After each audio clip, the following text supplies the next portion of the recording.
কেসিএফএস এর পেজে আপনাদের সকলকে স্বাগত। আচ্ছা, যাদের মাসে 15,000 টাকা ইনকাম, তাদের কি এসআইপি করা উচিত?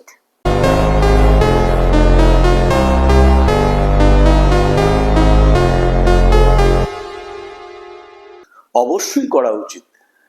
কেননা আমি দেখেছি যারা নাকি মাসে 15,000 টাকা ইনকাম করেন, তাদের জীবনেও প্রচুর প্রয়োজন আছে। তাদের এমন তো নয় যে তাদের পরবর্তী জীবনে কোনো টাকার রিকোয়ারমেন্ট আসবে না, তাদেরও তো প্রয়োজন আসবে। আমি বিভিন্ন কনফারেন্সেও এটা বলে থাকি, বিভিন্ন কাস্টমার অ্যাওয়ারনেস প্রোগ্রামেও এটা বলে থাকি, যাদের যে লেভেলের রোজগার তাদের সেই অনুপাতেই ইনভেস্টমেন্ট করা উচিত। যদি কারোর 15,000 টাকা রোজগার হয়ে থাকে, সে তো অন্তত 2,000 টাকা তো এসআইপি করতেই পারে।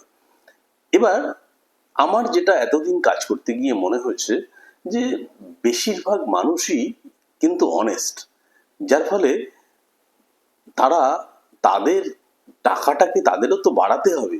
তাদের টাকাটাকে যদি বাড়াতে হয়, তাহলে আধুনিক ভারতবর্ষের সবচাইতে ভালো পদ্ধতি হচ্ছে এসআইপি।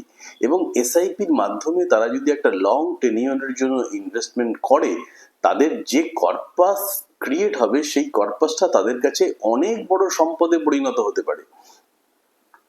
এবার কোশ্চেন আসতে পারে যে 15,000 টাকা ইনকাম করে সে খাবে কি আর সে জমাবে কি। আমি না এই ক্ষেত্রে একটু অন্যভাবে ভাবার রিকোয়েস্ট করবো। এবং আমি দেখেছি যাদের সাথে আমার ডিসকাশন হয়েছে, যাদেরকে আমি ভাবাতে পেরেছি, তারা কিন্তু খুব সুন্দরভাবে তাদের ইনভেস্টমেন্টটাকে নিয়ে যেতে পেরেছে।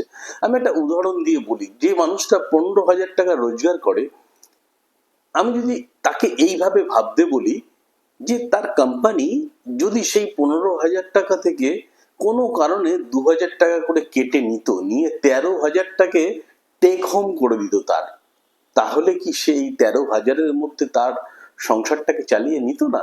অবশ্যই নিত। তাই ভাবনার উপরে সবটা দাঁড়িয়ে আছে। কোনো মানুষের যদি ভাবনাটা এরকম হয়, ঠিক আছে আমার 15,000 টাকা স্যালারি, আমি 13,000 টাকা এটাকে ভাববো, 2,000 টাকা আমি শুরুতেই ইনভেস্টমেন্টে পাঠিয়ে দেবো।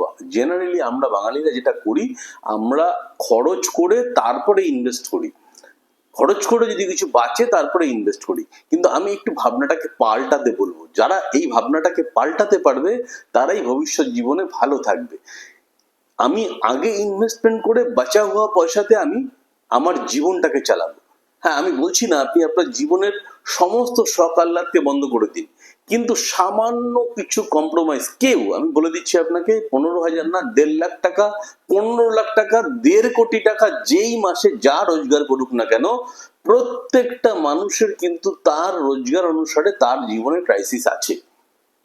যে 1.5 কোটি টাকা রোজগার করছে, সে অনেক হাই এন্ড গাড়ি চড়ছে, সে অনেক হাই এন্ড ফ্ল্যাটে থাকছে, হাই এন্ড বাড়িতে থাকছে, তার জীবন ধারণের খরচও অনেক বেশি, যার ফলে তাকেও ইনভেস্টমেন্ট করতে গেলে কিন্তু কিছুর সাথে কম্প্রোমাইজই করতে হয়। তাই 15,000 টাকা ইনকামটা বড় বিষয় নয়, বড় বিষয়টা হচ্ছে নিজের ভাবনা।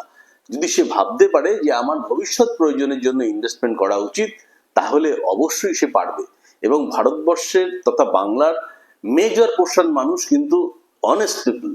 এই অনেস্ট পিপলদের ভবিষ্যতে যদি লামসাম টাকার প্রয়োজন হয়, তার জন্য তাকে অবশ্যই করে শুরু জীবন থেকে তাকে ইনভেস্টমেন্ট করা উচিত বলে আমি মনে করি।